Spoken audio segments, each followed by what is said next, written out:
Indikator keberhasilan itu, Ramadan itu adalah madrasah penyucian jiwa. Lah ketika di dalam Ramadan itu benar-benar terjadi penyucian jiwa, maka Idul Fitri nanti kan maknanya adalah kembali fitri, kembali suci, seperti bayi baru lahir.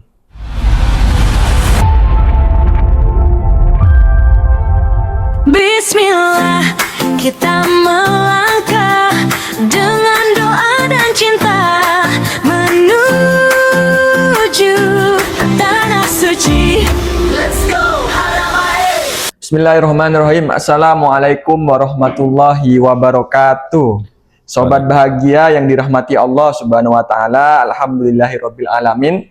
Kita kembali lagi bersama Catur Travel di dalam podcast Ruang Podcast Bahagia, sebuah ruang perbincangan yang tidak hanya menghadirkan cerita, tetapi juga menghadirkan makna, hikmah, dan refleksi kehidupan, ya sahabat Catur. Hari ini kita akan berbicara tentang sebuah momen yang sangat dekat dengan kehidupan umat Islam di seluruh dunia, dan juga sangat dekat ini dengan kita sebentar lagi. Sebuah hari yang selalu dinanti, disambut dengan kegembiraan, namun seringkali belum sepenuhnya kita pahami kedalaman maknanya. Hari itu adalah hari Idul Fitri. Bagi sebagian orang, Idul Fitri identik dengan pakaian baru, hidangan lebaran, perjalanan mudik, dan berbagai tradisi keluarga lainnya ya. Semua itu indah dan menjadi bagian dari kebahagiaan kita. Namun kita merenung lebih dalam pada episode hari ini. Idul Fitri sebenarnya adalah sebuah peristiwa spiritual yang sangat besar dalam perjalanan seorang hamba menuju Allah Subhanahu wa taala. Hari ini kita akan mencoba melihat Idul Fitri dari sudut pandang yang lebih dalam nih sahabat Catur. Bukan hanya sebagai perayaan sosial saja ya, tetapi sebagai revolusi batin manusia setelah menjalani madrasah Ramadan. Tentunya untuk membahas hal tersebut, kita sudah menghadirkan salah satu seorang penulis sekaligus spiritual motivator yang sering menghadirkan refleksi-refleksi mendalam tentang kehidupan dan spiritualitas Islam. Dan sahabat Catur ini pasti sudah tidak asing lagi. Beliau adalah yang mulia Dr. Nasrul Syarif MSI. Selamat datang, Abah. Ya, terima kasih. Dan tentu saja diskusi ini akan dipandu oleh saya sendiri, Zen, dari Catur Travel, sebagai host dialog reflektif kita hari ini ya.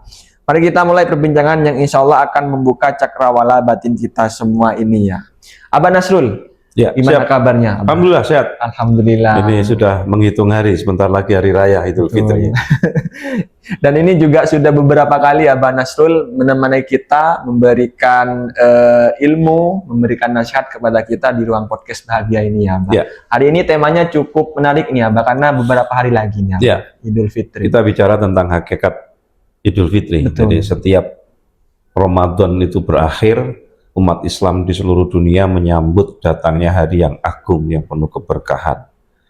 Apa itu yang disebut dengan Idul Fitri? Jadi hari ini bukan sekedar perayaan tahunan gitu ya, tetapi sebuah momen spiritual yang harusnya syarat makna. Karena setelah kita digembleng selama 1 bulan di madrasah rohani Ramadan, maka hasilnya itu akan nampak di Idul Fitri. Maka Ramadan kita ini nanti dikatakan Ramadan yang mubarak, Ramadan yang benar-benar berhasil bagi hidup kita adalah kita melihatnya bukan di Ramadan, tetapi di Idul Fitri. Setelah bulan Ramadan itu terjadi peningkatan apa enggak? Betul. Dan indikator juga kita ini dapat Lailatul Qadar itu juga indikatornya bukan di bulan Ramadan, tetapi pada saat di Idul Fitri, pada saat di bulan-bulan di luar bulan Ramadan, bulan Syawal itu memang terjadi peningkatan. Peningkatan apa? Peningkatan ibadahnya, peningkatannya dekat kepada Allah, bukan kemudian Idul Fitri itu kembali maksiat maneh. Wes gak poso rek, yes, bukan itu. Karena banyak orang memahami Idul Fitri itu hanya sebagai kemenangan setelah sebulan berpuasa. Namun sesungguhnya apa? Jika kita merenung lebih dalam, Idul Fitri itu adalah momen kembalinya manusia kepada fitrah kesuciannya. Karena setelah 1 bulan itu kan digodok tadi, kemarin dijelaskan tentang itikaf akhir Ramadan dan sebagainya, sehingga hatinya kembali bersih, hatinya kembali suci, keadaan hati yang bersih, jiwa yang tenang, hubungan harmonisnya dengan Allah serta sesama manusia. Jadi sebagai salah satu indikator kita manusia ini ketika sudah melaksanakan ibadah Ramadan, Ya, apakah kita Ramadan kita berhasil atau tidak itu di Idul Fitri. apakah lebih baik? Iya. Jadi bukan karena bajunya baru, itu bukan itu. Ya, jadi Idul Fitri itu bukan tradisi sosial saja, tetapi sebenarnya kita harus memaknai Idul Fitri itu revolusi spiritual di dalam kehidupan seorang mukmin. Iya, iya. Kalau kita mampu merevolusi spiritual, karena digembleng 1 bulan loh, gak main-main. Betul. Di dalam bulan Ramadan itu, makan dan minum itu kan biasa di luar bulan Ramadan. Tapi itu digembleng, dilatih, tidak boleh makan minum di siang hari. Ya. Berarti kan kita dididik untuk taat kan. Betul. Nah, nanti setelah Ramadan masuk Idul Fitri, harusnya ketaatan kita ini sudah menjadi kebiasaan, sudah terbentuk. Artinya lebih baik sebelum Ramadan itu Iya. datang. Kalau Ramadannya dimaknai dengan betul, tapi kalau Ramadannya juga ritual, maka pasti hasilnya juga ritual. Terus gak poso meneh, wah, kon mosok kalih maksiat maneh, jadi kan kacau gitu. Nah, makanya indikator keberhasilan itu Ramadan itu adalah madrasah penyucian jiwa. Lah ketika di dalam Ramadan itu benar-benar terjadi penyucian jiwa, maka Idul Fitri nanti kan maknanya adalah kembali fitri, kembali suci, seperti bayi baru lahir. Karena melewati proses panjang pendidikan spiritual di bulan Ramadan. Makanya kita harus benar-benar memaknai Ramadan dengan benar. Kalau kita memaknai Ramadan hanya ritual, ya akhirnya hanya ritual. Betul. Nah, yang namanya ritual itu ya biasanya lah, tidak ada asal, tidak ada pengaruh di dalam jiwa. Jadi ada esensinya ya. Ya, ada esensi Ramadan itu yang harus kemudian kita dapatkan. Dan esensi ini harus kita mulai itu jauh-jauh hari sebelum Ramadan itu datang. Ya, makanya kemudian ada persiapan di bulan Rajab dan Sya'ban. Makanya doanya kan Allahumma barik lana fi Rajaba wa Sya'ban wa ballighna Ramadan. Jadi Islam itu ternyata mempersiapkan kayak gitu. Iya betul ya. Saya kira saya baru sadar juga ya. Bahwa memang persiapannya memang sudah dipersiapkan. Iya. Makanya untuk merayakan malam Lailatul Qadar itu bukan hanya di 10 hari terakhir, tapi sudah mempersiapkan jiwa, mempersiapkan hati, kalbu kita sejak bulan Rajab. Dan artinya ada perubahan setiap tahunnya ya, Iya. dari manusia itu sendiri. Maka ketika saya tanya sama saya, guru-guru saya, indikator Lailatul Qadar itu kita peroleh atau tidak, itu indikatornya adalah mampukah kita meramadankan 11 bulan di luar Ramadan. Itu PR-nya berat kan. Jadi indikator Lailatul Qadar itu kita dapat itu apa? Ketika kita mampu 11 bulan di luar Ramadan itu seperti bulan Ramadan, meramadankan diri. Artinya apa? Ibadah kita semakin baik, hati kita semakin tenang. Kenapa? Karena orientasinya sudah bukan orientasi dunia, orientasinya itu adalah ridho Allah. Nah, hari ini kan sudah bergeser ridho manusia. Aku tak poso rek, sungkan rek, mosok dulur-dulurku poso aku gak poso. Berarti bukan karena Allah, karena puasanya sungkan. Nah, selama 1 bulan penuh itu kan kita dilatih untuk apa di Ramadan itu? 1, menundukkan hawa nafsu. Hawa nafsu itu bukan dihapus, enggak, tapi dikendalikan. Mau kita dikasih oleh hawa nafsu. Hawa nafsu itu ada hikmahnya. Hikmahnya apa? Kita punya ambisi. Kalau tidak ada hawa nafsu, kita tidak akan punya prestasi. Tetapi hawa nafsu itu harus dikendalikan, karena hawa nafsu itu akan cenderung mengikuti bisikan setan. Jadi tidak hanya menahan haus dan lapar saja. Ya. Yang kedua adalah memperbanyak ibadah. Itu kan dididik di bulan Ramadan. Ya, 10 hari terakhir itu apalagi dibelengkan itu kemarin. Ya, yang ketiga adalah menahan amarah. Itu semua tadi dilatih selama 1 bulan di bulan Ramadan. Ojo ngamuk, poso, gitu biasanya. Nah, ya. Memperbanyak sedekah, itu bulan Ramadan. Memperbaiki hubungan kita dengan Allah. Nah, indikator Ramadan kita ini berhasil itu adalah di Idul Fitri. Makanya makna Idul Fitri itu adalah kembali kepada kesucian fitri tadi itu. Seperti seakan-akan seperti bayi yang baru lahir, tidak dosa. Makanya kemudian saling memaaf-maafkan. Terus ono bahasane, wis yo kosong-kosong yo. Saling kosong-kosong ya di bahasa Surabaya, kosong-kosong bro. Terus kok malah nggak itu mana ya ngoco. Jadi puasa itu sejatinya bukan sekedar apa tuh menahan makan dan minum, tapi puasa itu adalah latihan yang tadi saya sebut tadi. Latihan untuk mengendalikan diri dari segala bentuk dosa. Sehingga pada saat Idul Fitri kita kembali suci. Makanya Syawal, bulan Syawal itu kan makna bahasa Arabnya itu peningkatan. Syawal itu artinya peningkatan. Jadi jangan dibalik, kalau bulan Syawal penurunan. Biasanya sholat, nggak sholat, tambah penurunan mana ya? Berarti kalau tidak dapat Lailatul Qadar itu sudah Lailatul Modar itu. Makanya keberkahan Ramadan itu bisa dilihat di dalam hidup kita adalah setelah pasca Ramadan. Oleh karena itu para ulama tasawuf itu sering mengatakan gini, puasa itu adalah jalan untuk menaklukkan nafsu. Ketika nafsu itu sudah ditaklukkan, maka hati itu akan mudah menerima cahaya Allah. Maka Ramadan itu adalah proses penyucian jiwa. Dan ketika proses itu selesai, datanglah hari Idul Fitri. Berarti hari Idul Fitri itu adalah tanda kelahiran kembali jiwa-jiwa manusia dalam keadaan yang lebih bersih. Itu maknanya Idul Fitri. Masya Allah ya. Jadi makna ini bukan hanya pada kesucian jiwa, tapi hartanya juga disucikan. Iya, karena setidaknya malam-malam sebelum malam-malam akhir Ramadan itu harus dikeluarkan zakat fitrahnya. Kalau zakat mal itu kan hitungannya haul dan nisab. 1 tahun dan mencapai nisab. Tapi kalau zakat fitrah itu zakat jiwa. Jadi kalau kita menangi urip, siapapun jiwa yang menangi urip di akhir Ramadan, maka dia wajib dikeluarkan zakat fitrahnya bagi keluarganya. Jadi kalau ada bayi lahir sebelum adzan maghrib di akhir Ramadan, maka berarti bayi itu tidak wajib dikenakan zakat. Bayi itu sudah kena, dia lahir sebelum malam akhir Ramadan, sebelum adzan maghrib. Berarti kan dia menangi akhir Ramadan apa enggak? Akhir Ramadan. Ya, menangi, maka dia harus dikeluarkan apa? Zakat fitrahnya.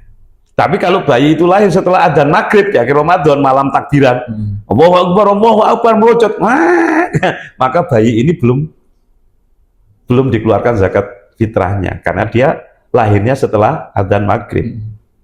Kalau dia menangi akhir Ramadan kan nanti sebelum adzan maghrib. Demikian juga kalau ada orang meninggal, dia meninggalnya sebelum adzan maghrib di akhir Ramadan, maka dia tidak dikeluarkan zakat fitrahnya.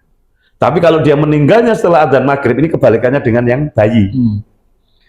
Kalau dia meninggalnya setelah adzan maghrib, maka berarti dia masih menangi akhir Ramadan apa enggak? Maka wajib dikeluarkan zakatnya. Demikian juga ada orang nikah. Kalau nikah dia, ketika dia nikah, kok sebelum adzan maghrib di akhir Ramadan, maka berarti zakat fitrahnya ditanggung oleh suaminya. Tapi kalau dia nikah setelah adzan maghrib di akhir Ramadan di malam takbiran, maka berarti dia wajib mengeluarkan zakat untuk dirinya sendiri karena suaminya kan nikah baru setelah adzan maghrib. Jadi waktu wajibnya zakat itu adalah dia menangi urip di akhir Ramadan dan dia punya kelebihan harta untuk diri dan keluarganya untuk makan sehari-hari di malam hari sampai keesokan harinya. Maka dia sudah wajib mengeluarkan zakat fitrah. Jadi kalau di malam awal Ramadan, akhir Ramadan, kok dia dapat zakat fitrah banyak, terus kok dia bisa nyukupi keluarganya, maka dia juga harus mengeluarkan zakat fitrah. Karena tadi kan syaratnya apa? Dia menangi urip di akhir Ramadan dan dia punya kelebihan harta sehari-hari untuk dimakan diri dan keluarganya malam ini, malam takbiran tadi sampai keesokan harinya. Kalau dia punya kelebihan itu, maka wajib dikeluarkan zakat fitrah. Zakat fitrah itu zakat jiwa. Oke. Ya, begitu ya sahabat catur semuanya. Jadi makna Idul Fitri itu adalah makna kembali suci. Jadi bukan cuma suci secara suci lahir batin pokoknya. Secara lahir batin, betul. Jadi semuanya itu disucikan. ada peningkatan ya, Pak. Harapannya begitu kan. Jadi indikatornya tadi Ramadan kita sukses berkah atau tidak, indikatornya adalah setelah Ramadan. Setelah Ramadan. Makanya Syawal Idul ini. Fitri itu kembali suci, yang kemudian Syawal itu bulan peningkatan. Masya Allah. Dan ini dipersiapkan jauh-jauh hari. Jauh ternyata Islam itu luar biasa. Masya Allah. Dan kita harus memaknai ibadah itu dengan benar. Jangan hanya ritual. Kalau ritual akhirnya jadi sesuatu yang biasa saja, tidak masuk di dalam spiritual kita. Jadi harus memaknai secara esensi juga. Ya, makanya kita bahas ini. Kalau teman-teman benar-benar memperhatikan kan ternyata Islam itu luar biasa, Pak. Dahsyat apa enggak? Semuanya itu adalah sarana pelatihan jiwa kita untuk kembali dekat kepada Allah. Dan sudah dipersiapkan jauh-jauh hari juga segala bentuk ibadah kita. Oke, Abah, ini ada pertanyaan dari Kak Dendi Irawan. Apakah betul Ustadz untuk berzakat harus menunggu takbir waktu malam takbiran? Tadi itu waktu wajibnya. Tadi itu yang menjadikan dia berhak mengeluarkan harus mengeluarkan zakat. Satu tadi menangi urip di akhir Ramadan. Kedua tadi dia punya kelebihan harta untuk yang dimakan sehari-hari untuk malam hari raya Idul Fitri itu tadi sampai keesokan harinya. Maka dia wajib mengeluarkan zakat fitrah. Ini zakat fitrah mungkin yang dimaksud. Ya. Apakah boleh dikeluarkan selama bulan Ramadan? Boleh, namanya itu takjil. Takjil itu menyegerakan. Sedangkan waktu wajibnya adalah malam hari raya sampai sebelum sholat Id. Itu waktu wajibnya. Di luar itu, pas awal-awal Ramadan boleh dikeluarkan zakat, ya, menyegerakan, tidak apa-apa itu. Itu namanya takjil. Tapi di Indonesia, takjil itu jenenge panganan. Tak takjilan, ayo takjil apa? Berburu takjil. Berburu takjil. Ya, jadi Indonesia itu kan seneng ya, jadi panganan. Jadi takjil itu menyegerakan. Menyegerakan. Ya itu ya Kak Dendi Irawan. Ya itu tadi waktu wajibnya. Okay. Apakah boleh sebelum malam takbiran? Boleh, itu namanya takjil menyegerakan. Jadi batasnya sebelum sholat Id. Jadi kalau setelah sholat Id malah tidak mengeluarkan zakat, jadi sedekah biasa. Padahal selama kita punya ketentuan dua tadi terpenuhi, maka wajib mengeluarkan zakat fitrah. Itu zakat jiwa. Jadi ada tiga tadi ya, bayi, orang meninggal sama orang menikah itu. Kalau dia menangi akhir Ramadan, ya dia wajib mengeluarkan zakat fitrahnya. Ya. Baik Abah, kita lanjut ke topik selanjutnya.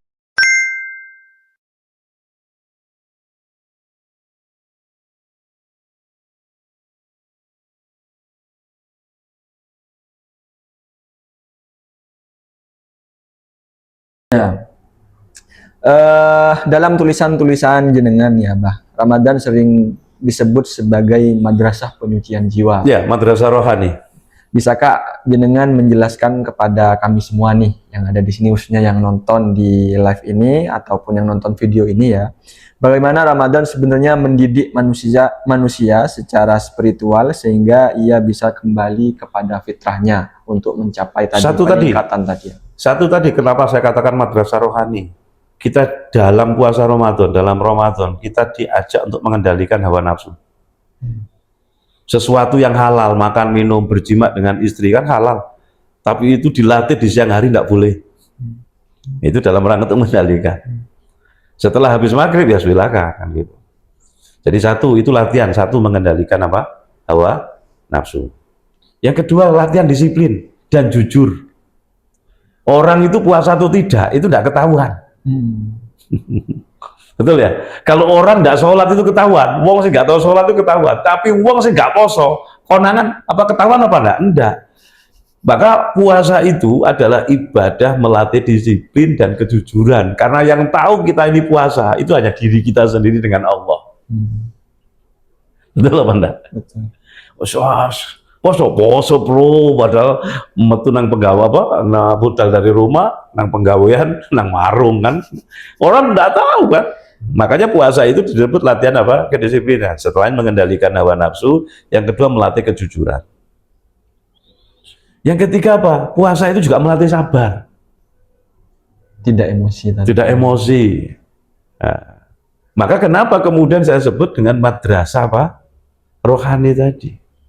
Ketika kita benar-benar menjadikan Ramadan itu sesuai dengan ketentuan syariat. Maka tujuan puasa itu kan disebut dalam Al-Quran. Ya ayyuhalladzina amanu kutiba alaikumusiyam kama kutiba alal ladzina min qablikum la'allakum tattaqun. Ini tujuannya. Hakikat Ramadan itu ya la'allakum tattaqun, hakikat puasa itu. Makanya saya sebut madrasah rohani itu di puasa. Yang kedua, ditanamkan kepedulian, empati. Oh, ternyata luwe iki koyo ngene. Ternyata berarti kan empati terhadap saudara-saudara kita. Akhirnya tumbuh apa jiwa sosial. Maka apa? Orang berlomba-lomba untuk menolong.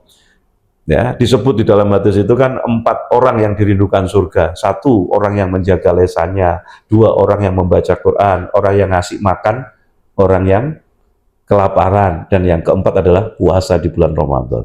Maka Ramadan tadi itu karena ada amalan ibadah yang luar biasa tadi itu melatih apa enggak untuk kepedulian sosial? Melatih untuk sabar, melatih untuk empati. Maka betul-betul madrasah rohani apa enggak? Betul. Betul. Tanpa ada guru, gurunya siapa sudah? Syariat tadi melalui aturan Allah. Nah, itulah luar biasanya. Lah, kenapa ketika madrasah rohani itu benar-benar kita jaga, benar-benar kita lakukan, maka hasilnya apa? Idul Fitri, kembali fitrah, kembali suci. Oke. Jadi itu ya yang dimaksud oleh beliau dalam buku-buku beliau tentang Ramadan itu, madrasah rohani. Madrasah rohani. Oke, ini ada pertanyaan selanjutnya nih Abah. Dari Kak, siapa ini? Kak Bibiera. Idul Fitri itu berapa hari Ustadz? Apakah bulan Syawal itu semuanya Idul Fitri? Idul Fitri itu adalah hari raya. Idul Fitri 1 hari, yaitu 1 Syawal. Itu yang tidak boleh puasa. Nah, setelah itu ada puasa Syawal 6 hari. Nah, untuk menjaga tadi itu kita bisa puasa Syawal. Apakah harus urut? Tidak harus. Pokoknya di bulan Syawal bisa 6 hari, bisa dipilih Senin Kamis, Senin kan sudah ketemu 6 hari. Oh. Nah, kalau langsung, tapi haram kalau puasa di tanggal 1 Syawalnya, karena 1 Syawal itu hari raya Idul Fitri. Selain itu bukan Idul Fitri, ya bulan Syawal. Bulan Syawal. Bulan meningkatkan diri. Nah, tadi Syawal itu artinya adalah peningkatan. Makanya kemudian ada kesempatan untuk silaturahim, kesempatan ada disunahkan untuk puasa Syawal yang pahalanya seperti ibadah puasa 1 tahun. Ada pertanyaan, apakah harus urut? Enggak. Selama bulan Syawal boleh. Senin Kemisnya dapat dihitung 6 hari. Makanya kemudian ada budaya, ada tradisi di Indonesia. Setelah hari raya kemudian ada yang kemudian puasa, terus ono riyoyo kupatan. Nah, riyoyo kupatan itu sebenarnya riyoyo bukone wong sing poso Syawal. Jadi kalau kita lihat hari ini kan masyarakat seringkali memahami dengan keliru realitas kehidupan modern. Orang sibuk mempersiapkan pakaian baru, sibuk menyiapkan hidangan baru, perjalanan mudik, berbagai perayaan sosial. Semua itu tidak salah. Tapi Islam itu adalah memang menghargai kegembiraan. Tapi makna hakikat Idul Fitri jangan lepas. Kalau lepas kan eman-eman. Terus bikin acara halal bihalal. Halal bihalal itu sebenarnya intinya kan saling memaafkan dan silaturahim. Bukan halal bihalal itu terus kemudian bebas lagi berbuat maksiat, terus nanggap dangdut, joget, semongkoran gitu kan, kacau hari ini. Akhirnya menjadi ini soal kaprah nggak karu-karuan gitu. Itu di luar jalur esensi yang esensi Ramadan sama esensi Idul Fitrinya lepas. Tidak lagi di dalam ini ya. Sekarang ada budaya bukber, buka puasa bersama, tapi gak sholat maghrib, mangan tok, terus gak terawih, kan kacau gini. Ya begitulah Abah. Makanya kan diingatkan oleh para ulama salafi, bukankah Idul Fitri itu bagi orang yang memakai pakaian baru, tapi Idul Fitri itu adalah bagi mereka yang ketaatannya bertambah. Maka Syawal tadi kan disebut apa? Bulan peningkatan. Apakah seseorang boleh saja memakai pakaian terbaiknya? Boleh.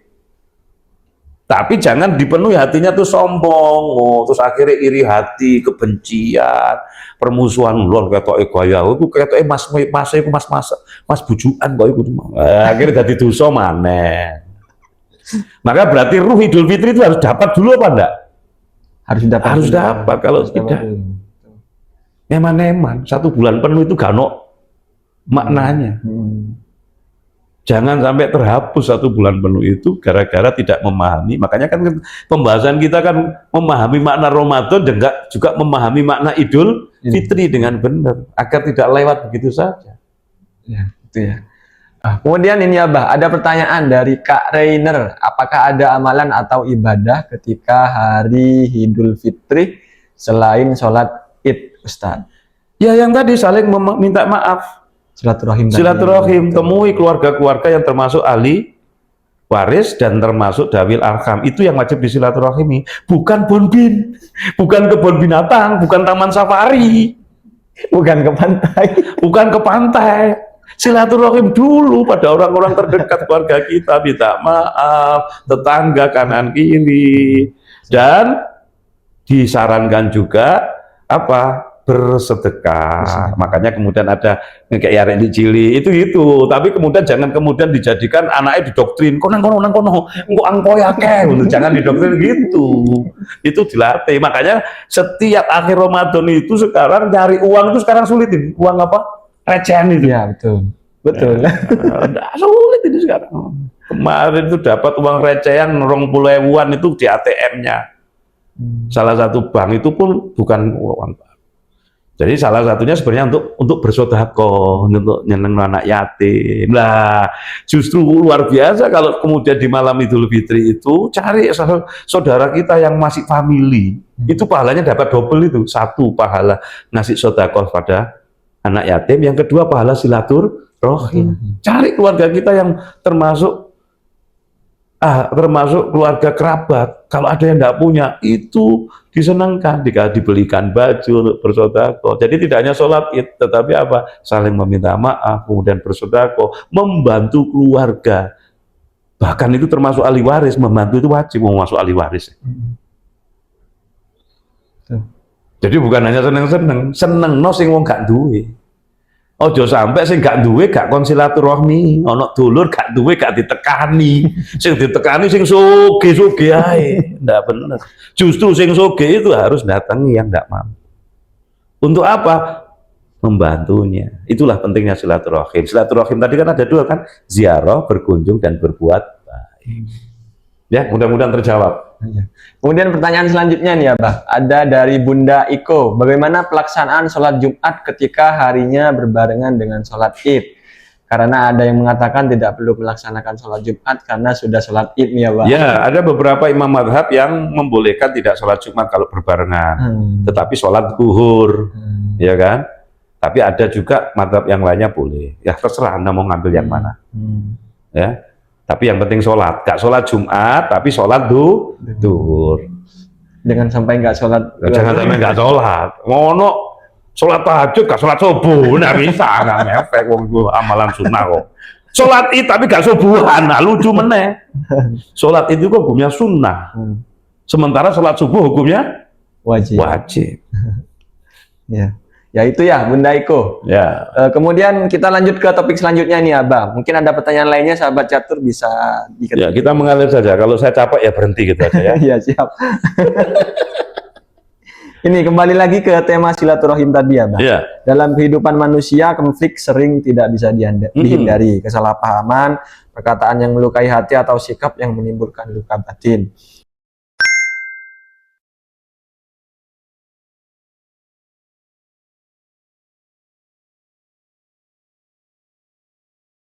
Bagaimana silaturahim dalam perspektif Islam bisa menjadi obat bagi luka-luka sosial manusia nih Pak? Ya, karena tadi ketika saling mengunjungi, saling memaafkan, mempererat kembali hubungan persaudaraan, maka di situ hati jadi tenang apa enggak? Hati jadi tentrem lagi. Jadi kalau kemudian umat Islam itu kalau kita mangkelan sampai 3 dino, itu dosa. Lebih dari 3 hari sudah dosa. Makanya segera minta maaf. Ya. Ternyata secara psikologi ketika orang itu mau memberi maaf dan meminta maaf itu membuat hatinya tenang. Tetapi ketika orang itu masih maaf dongkol itu membuat tekanan darahnya semakin naik. Ya, kalau tidak percaya nanti Anda marah-marah selama 3 hari, ambil kertas lakmus itu, maka nanti apa? Derajat pH-nya akan tinggi. derajat keasaman tubuh kita tinggi. Itu kalau diambil saja, disuntikkan pada hewan kecil, mati. Makanya hati-hati dengan marah, mangkel, iri, dengki, dan sebagainya. Itu merusak. Ternyata 80% dalam dunia kedokteran, ya. Dalam jurnal kedokteran kita hari ini, 80% penyakit itu karena pikiran.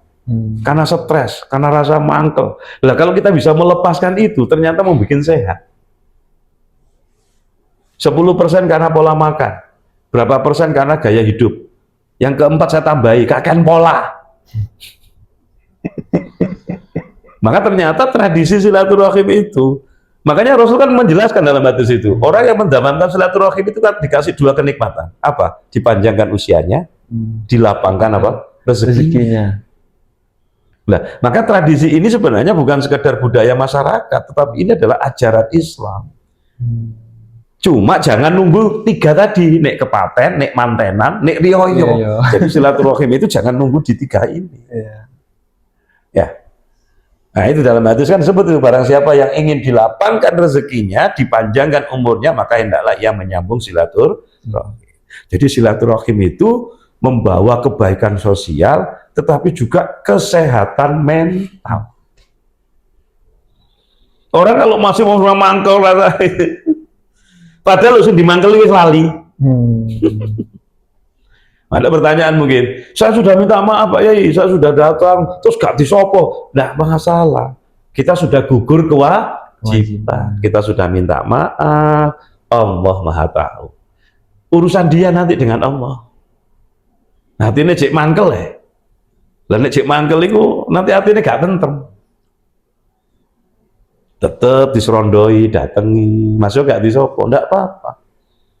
Itu sudah menggugurkan kewajiban, saya sudah silaturahim, saya sudah minta maaf. Ya, jadi tetap ini ya, tetap mendahulukan kebaikan hati itu ya. Iya. Sebab kalau tadi sudah saya sebutkan, ternyata sangat berpengaruh terhadap kesehatan mental. Kalau hanya punya rasa mangkol, iri, dengki, dendam, engko tonggone, dulure iso tuku omah, sesek. Terus nyambangi, ayo, lagi iso nyambangi. Wingi yo gak sore ini, maklum, ngerejen mobil anyar iku. Mau tambah kejat-kejat kan. Makanya di situ hati itu, emosi itu harus dilepas. Nggak tenang. Nggak tenang. Nah, ketenangan itu kan karena gak duwe musuh, gak seneng gak benci mbek uang. Ini ada teori ilmu psikologi yang luar biasa. Saya barusan baca itu. Judulnya Let Them. Biarkan saja. Jadi ketika ada orang ngomong ini, biarkan saja. Emang gue kepikirin. Ketika orang membenci kita, biarkan saja. Emang gue pikirin. Kalau sebaiknya dipikir kan ngeluh. Kan itu di luar kendali kita. Betul. Fokuslah pada ada yang pada kendali kita. Urusan dia ngolok-ngolok kita, membenci kita, itu urusan dia dengan Allah. Yang kan kita menjadi kendali kita ya diri kita sendiri. Iya. Jadi kenapa hari ini jadi stres? Urusannya Allah dicanda, urusan yang bukan kendali kita dipikir. Kan ngeluh apa enggak? Ngeluh apa? Tapi uruslah sesuatu yang ada pada kendali kita. Di situ kita dihisab, di situ amal ibadah. Itulah. Makanya kata Ibnu Athaillah, jangan sok ngurusi urusan Allah. Uruslah urusanmu sebagai manusia, sebagai hamba Allah. Itu akan selamat daripada kamu ngurusi urusan Allah. Stres apa enggak ngurusi urusan Allah? Aduh, dipikir aja itu bikin pusing. Oh, enggak, bukan ranah kita kok. Misal nggak apa, besok makan apa, sedikit. Itu sesuatu kan bukan urusan kita sebenarnya. Iya, betul. Sudah ada rezekinya. Kata Syekh Hasan Al-Basri itu, hidup di dunia itu cuma 3 hari. Hari kemarin, yang lalu biarlah lalu, kalau Anda ratapi berubah apa enggak bisa? Nggak bisa. Kalau salah, Anda cukup istighfar minta ampun. Hari esok, jangan terlalu banyak dipikirkan. Kenapa? Anda belum tentu bisa menangi hari esok. Tetapi kata Hasan Al-Basri adalah hari ini. Lakukan yang terbaik untuk mencari ridho Allah. Hiduplah hari ini. Hari esok itu diratapi nggak akan berubah. Hari esok, hari kemarin. Semakin diratapi kan nggak berubah. Tapi jadikan pelajaran. Kalau kita pernah melakukan salah, kita istighfar, kita minta maaf. Hari esok jangan terlalu banyak dikhawatirkan. Karena kalau dikhawatirkan stres juga kan, tapi lakukan yang terbaik hari ini. Oh ternyata para ulama salafus saleh itu sudah mengajarkan yang luar biasa Islam. Fokusnya pada hari ini dan pada diri. Iya, hari ini lakukan yang terbaik dan untuk mencapai ridha Allah. Oke, kita kembali ke topik Idul Fitri nih, Abah. Saat Idul Fitri kita sering mengucapkan kalimat mohon maaf lahir dan batin. Kalimat ini sederhana tapi sebenarnya sangat dalam maknanya.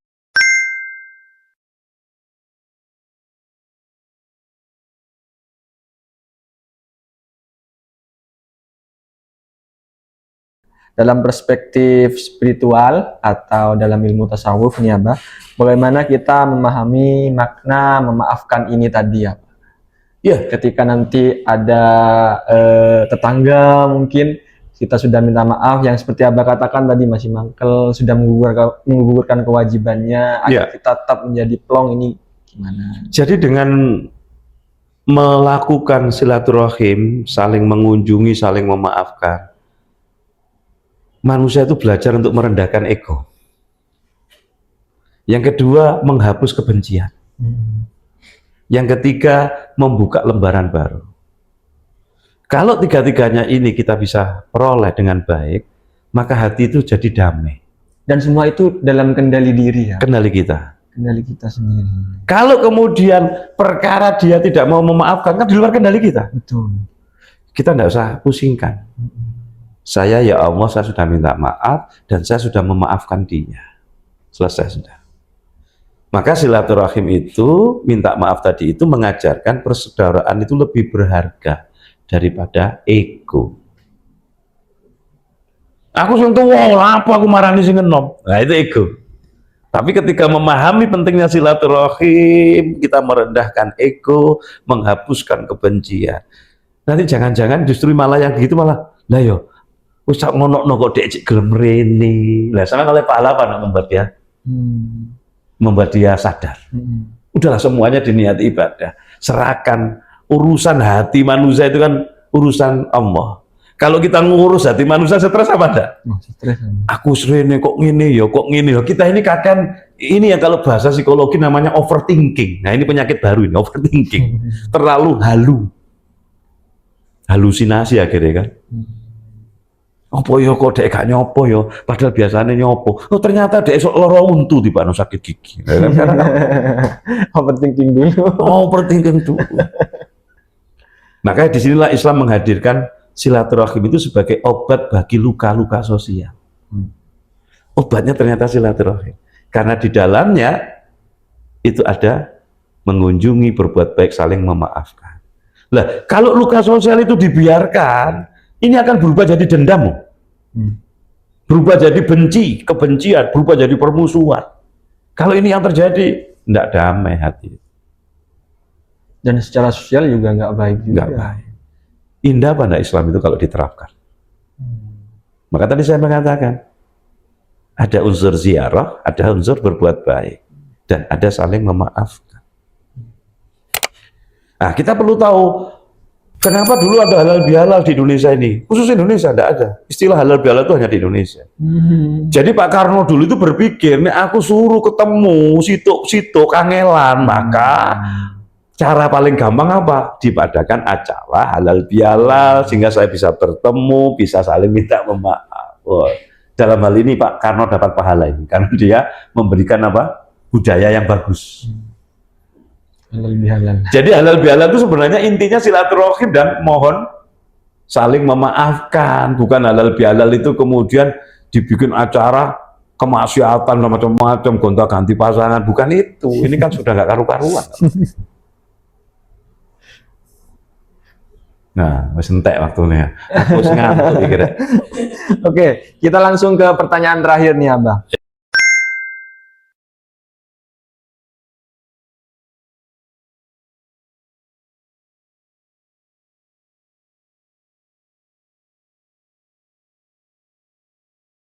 Terakhir nih Abah ya, banyak orang menganggap Idul Fitri sebagai akhir dari perjalanan Ramadan. Padahal mungkin justru sebaliknya. Bagaimana seharusnya kita memandang Idul Fitri dalam perjalanan spiritual seorang muslim? Ya, makanya tadi saya sudah jelaskan, Idul Fitri itu adalah kembali fitrah, kembali bersih-bersih dari dosa, bersih dari apa? Merendahkan apa? Ego kita, menghapus kebencian, membuka lembaran baru, sehingga suasananya betul-betul apa? Indah, bersih, dan membuat hati damai. Jangan cari musuh lah. Betul. Nah, itu maknanya Idul Fitri. Maka itu kemudian ditutuplah dengan apa? Aktivitas silaturahim, saling mengunjungi, saling meminta maaf. Karena di situ ada 3 tadi. Kalau kita saling mengunjungi, saling memaafkan, kita belajar, manusia belajar untuk satu merendahkan ego, yang kedua adalah menghapus kebencian, yang ketiga membuka lembaran baru. Sehingga hidup kita jadi tenang, hidup kita jadi berkah, Pak. Insya Allah berkah. Lah kalau kita nuruti ego, cek duwe mangkel. Padahal sing dimangkel yo kadang-kadang wis lali. Bener apa enggak? Betul. Maka saya seringkali mengatakan fokuslah pada lingkaran yang ada pada kendali kita. Sesuatu yang di luar kendali kita tidak usah khawatir, kita tidak akan dihisap. Kalau kita nuruti omongan orang macam-macam, emang gue pikirin. Tapi lingkaran di mana kendali kita, lakukan yang terbaik dan dalam rangka untuk mencari ridha Allah. Hidup jadi tenang. Jadi tenang. Kalau nurusi omongan orang ya habis sudah. Wes bablas angin ya. Baik Abah, mungkin ada closing statement dari jenengan Abah untuk jamaah-jamaah catur travel nih, untuk yang sedang menonton, untuk persiapan hari yang suci ini, hari yang fitri ini. Jadi siapkan betul mental, jiwa, dan fisik tadi, tapi lebih-lebih adalah apa? Rendahkan ego, karena kalimat mohon maaf lahir dan batin itu adalah tanda kerendahan hati. Dan ketika kita memaafkan, itulah kelapangan jiwa. Di dalam ilmu tasawuf, orang yang mampu memaafkan dianggap hatinya luas. Ingat, kalau kita menjalin silaturahim, Allah kasih pahala yang luar biasa. Dilapangkan rezekinya, dipanjangkan usianya. Ya, mohon maaf lahir batin atas nama pribadi dan atas nama catur ya, bagi seluruh jamaah sahabat catur, sekali lagi kita mohon maaf lahir dan batin. Minal aidin wal faizin. Mudah-mudahan seluruh amalan ibadah kita diterima oleh Allah selama bulan suci Ramadan dan kita kembali dalam keadaan suci. Salam dahsyat dan luar biasa. Wassalamualaikum warahmatullahi wabarakatuh. Waalaikumsalam warahmatullahi wabarakatuh. Masya Allah, terima kasih Abah Nasrul atas materinya. Beberapa kali memberikan kita wejangan nasihat tentang ilmu-ilmu yang insya Allah akan menjadi manfaat bagi kita sendiri ya sahabat catur. Nah sahabat catur, dari perbincangan kita hari ini kita belajar bahwa Idul Fitri bukan sekedar hari perayaan. Ia adalah hari ketika manusia kembali kepada fitrahnya, hari ketika hati dibersihkan, hari ketika hubungan yang retak diperbaiki, hari ketika manusia belajar mengalahkan ego dirinya sendiri. Karena kemenangan terbesar dalam hidup bukanlah ketika kita berhasil mengalahkan orang lain, tetapi ketika kita berhasil mengalahkan diri kita sendiri. Dan disitulah Idul Fitri menjadi bukan sekedar tradisi tahunan ya sahabat catur, tetapi menjadi titik kebangkitan ruhani dalam perjalanan manusia menuju Allah Subhanahu wa Ta'ala. Semoga Allah menjadikan kita semua termasuk orang-orang yang benar-benar kembali kepada fitrah yang suci, dan semoga di tahun ini kita dapat melakukan peningkatan-peningkatan setelah Ramadan ini. Amin, amin. Yang dikatakan oleh Abah Nasrul tadi.